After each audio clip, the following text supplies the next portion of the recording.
Hey everybody, Panda here to bring you Medaka Box Abnormal episode 6. And, well, got another good episode, people. Surprisingly, this episode was actually very well paced. Like, Medaka Box last week was very fast. That was about like 5, maybe 6 chapters. This was probably about 3. I believe this was about 3 chapters, if I remember. Um, um, what happened was Medaka and the gang went into the next room, and it was like a zoo. And as you know, like Medaka loves animals, and there was such a cute moment with her this episode that I absolutely loved her face. And it was at first I was like, when I was watching this episode, I say, oh, I know what my thumbnail is going to be. It's going to be this face, and like after that, it was Akune went around and he got trapped in this room. I did like is her name Misori? I cannot never remember that girl's name with the glasses. She hated them. There was like a fight with them while they're busy getting distracted with the animals. Akune went around and looked, and he actually found Naze known as her code name is Black White, and she's the supervisor of the Flash Plan, and him and Akune.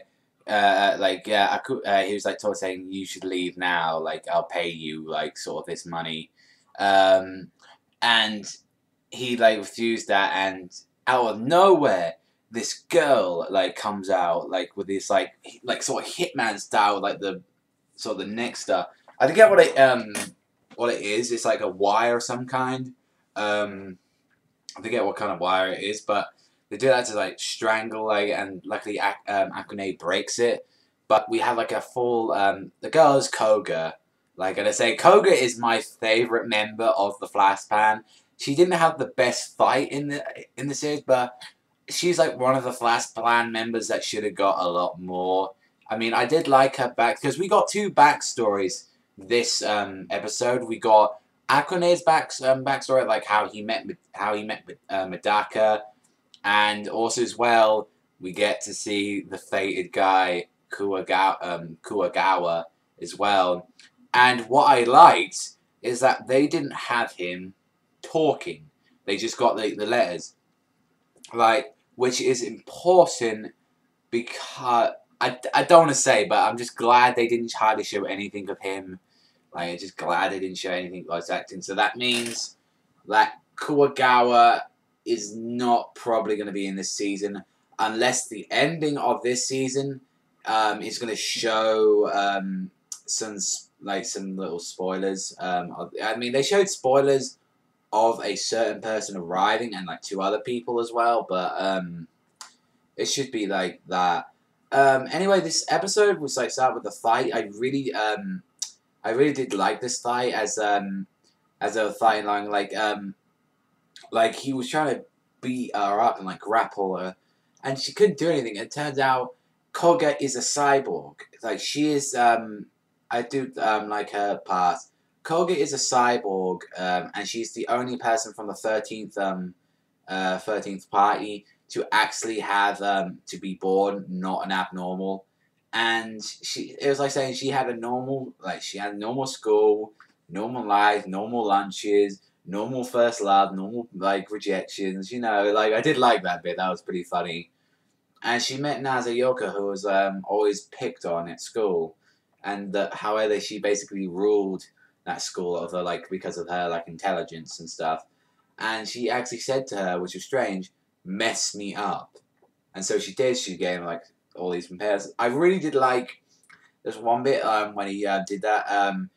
He said Akune did this band technique in judo where he literally broke her freaking like knee, and I was like, oh, because you heard the bone crunch, and I was like, oh, that is so like painful to hear.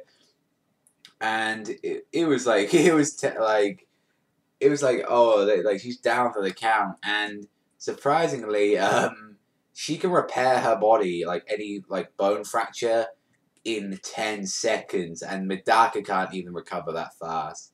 It took her like a day to recover from Unzen's injuries, and also as well with Unzen's sister. Like, so she doesn't take that long to recover. But Akune's past was alright in this episode. Like it showed that he was a delinquent and he was known as the Destroyer. And basically, this guy named Koga was told him to like mess up Medaka. But we know Medaka, being the badass she is, just kept taking it. She literally came in like freaking nearly full body cast out of all of that. And after that, he's like, please let me become your like everything. I believe he said after all that, and he's like, all I want to say is that Kuwagawa is going to get a lot more interesting once Medaka talks about him.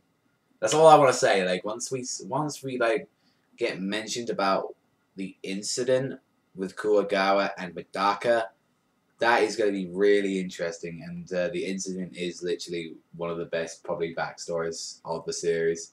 But overall, it was a good episode. Let me know what you guys think. But that's all from me. I've been Panda Snake. Thank you very much for watching.